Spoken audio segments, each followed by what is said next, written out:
guys are standing, this wasn't a road after the flood. This was all gone. It was a lot of water. Me and one of my coworkers actually were stuck out back in that garage from 6 o'clock in the morning until about 10:30 when they actually had to come rescue us. I heard that call on the scanner. Yeah, that was us. Water's crazy. Be extra careful. If you ever see something with the water, and I know it looks fun to go out, but you never know what's underneath. That's why we couldn't leave. We kept thinking, oh, we can go across, and we were nervous that the whole road was washed out, and that's exactly what had happened. Other than that, it's pretty much just been fixing everything. All of our pumps, tanks, everything was underwater, filled with rocks, mud, sticks, everything you could think of. Trash cans, our propane tank floating down the river. Yeah. Any questions on, were you guys all around here for the flood? No. No? We were in New Jersey. Oh, you guys are lucky. I was on Freedom Hill. There you, well, hey, And you were I up walked there. down and I saw. Yeah. There, that's right. Yeah. We have a lot of questions, but just from what you're observing, is there a question anybody has from what you see right now that maybe you didn't think of before? Like I'm looking at that thing right over there. That's our generator. That's if we lose power. That's what runs all of our pumps and tanks. All the power is off to it, and bringing everything back up to standards. We've met with FEMA, people from the state. We're all looking at our building because it's been flooded also since Irene. Also, what, 73 there was a flood too. So now they're talking about actually building the whole building up higher for the 500-year flood, which it only took 12 years to flood out again, so we'll see what happens with all that. Wow. So the water was right about there. Wow. We had doors closed and floodgate slides in, and it still overtook everything. It's definitely been a lot of work. The first week, I think we all did 70 hours, and the next week was 60, and then 50, and now we're trying to get back down to just our regular 40 hours a week, but... Do you have air conditioning in this building? we do not. Oh my God. I tried to tell FEMA that we did, and we lost it, and I don't think they're putting it back in for us. I tried. What level of education do you need to work here? Just graduate high school. There is trade schools out there to become a wastewater operator. I came in with not much education on water and wastewater, but they were looking for the most qualified, unqualified person. And that was me that day. And then since then you've taken? I've taken trainings. I have a grade 3 water and a grade 1 wastewater. To run our treatment plant and the water, we have to have a grade 3 for both. So our boss has a grade 3, and with my grade 1, I can be the assistant. Where did you get that? We go through Vermont Rural Water, and there's classes, and then we have to take a test.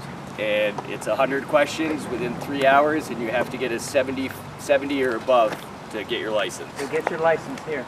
But it's not a college or anything else? You could do you this could just come in from a graduate program? You could graduate. As long as you take those classes? Yeah, and the municipality, they bring you into it and sign you up, and they pay for your training. If you want to work here, and it is a great job. You aren't going to be a millionaire here, but benefits, health insurance, the hours, and the place is pretty nice. It's nice to do, fixing a water leak or making sure this is running. Everyone in the community has been so nice to us, being appreciative of us doing everything for them. So that makes you feel good. Doesn't pay the bills, but it makes you feel good. How does it work? Well, there's a few different kinds of sewer plants. We're an activated sludge plant. So when you flush your toilets, take a shower, comes right through our one building here. That comes into a pump, which pumps into, it's called the aeration tank, or aeration basin. That gets pumped in, goes around this track, and then goes into this big round called the clarifier. The clarifier has a big scraper arm that goes around, and the solids it doesn't go fast, so the solids go to the bottom, and the only thing that goes over is gray water or clear water. So that heads out to where we have a contact tank, which we put chlorine in that kills anything, any kind of E. coli or bacteria that will affect anything where you guys are swimming or somebody that has a well. But then we also have to take out the chlorine. So we put also another chemical in to take out the chlorine so the fish can live, vegetation, weeds, anything else will live down through the river. So A lot of science. That's the basic, yes. A lot of science, though. Are there just 3 of you working here? It's 3 of us for the wastewater treatment plant here, our water system, which is up Andover at the top near Brooks Road.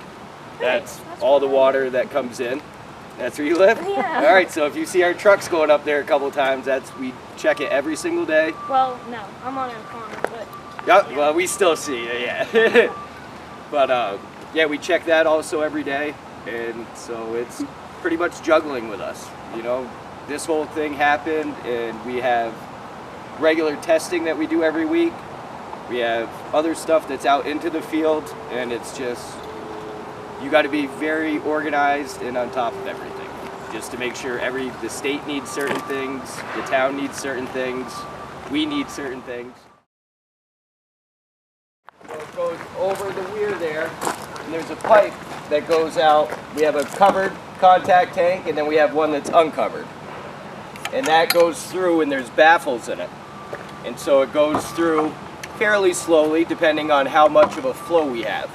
The flow all depends on how many people are in town, how many restaurants are open, how many times people are flushing stuff, showering. So you notice the difference on different In the times winter time, right Yep. now we probably have 250,000 gallons going through the plant a day, 24 hours. And then in the winter time, when everyone's up at the ski resorts, all the places are packed, it goes to 800,000. Wow, Only like for about 3 times as much. from Thursday, Friday, Saturday, Sunday, and then all of a sudden it goes back down for a few days, and that's juggling for us too here. We know a busy weekend's coming up, we prepare ourselves for that to happen. But so once it goes into that contact tank, we're adding chlorine into it. That's killing anything, like I was saying, and it goes through these baffles. And it has to have a certain amount of time that hits the chlorine to kill anything. By the time it gets to that last spot, there's a dechlor tank, we call. And that's, we put in this chemical called bisulfite. And that takes out that chlorine, and then it's good to go to the river. And then from there, all the way down to Long Island Sound. And that was one thing, you know, we wanted to make sure you guys could all flush your toilets and take showers and not have to worry about it. We were up here doing everything we could, and I live in Springfield. Springfield didn't get affected so much by the flood. This was like a war zone here. And when I'd come back home, I didn't leave here for 3 days. I was stuck here, I couldn't get home. But once I did get home, everyone's like, hey, how's it going? I'm like, you guys have no idea. So why do you think Springfield did not get hit as bad as Ludlow? There's one thing in North Springfield that helped. The dam. Yeah, The power North dam. Springfield Dam. Yeah, and That they were big dam, because it used to flood all the time. Correct. That whole downtown plaza and everything, and all the shops downtown used to flood all the time, and also flood all the way down the Connecticut River. So the Army Corps of Engineer put in that dam and a few other dams like that. Springfield came up to help us out with their back truck and sucked out some storm drains for us. Cavendish came and brought us stuff. All of us, we all try to work together. The Vermont Rural Water sent guys down that they weren't charging us to be here. They wanted to be here to help. They brought pumps, they brought hoses. People were bringing us sandwiches, drinks, just because they knew how hard we were working. And you couldn't really stop to sit down and have lunch. It was, you know, grab a breakfast sandwich in the morning and grab a case of water with you because you didn't know when you were coming back. We looked around, and of course everything's a mess. So you look at certain troubled spots, like, okay, there's no water here. And then we went to certain places that we have water or sewer that goes across the river or under the river. and we're like, wait a minute, try to turn this valve. So we shut certain valves off, and then all of a sudden our tank started to gain for water. So that told you. So that told us that that leak was in between these two spots. And then from there, once we figured that out, it was problem solving.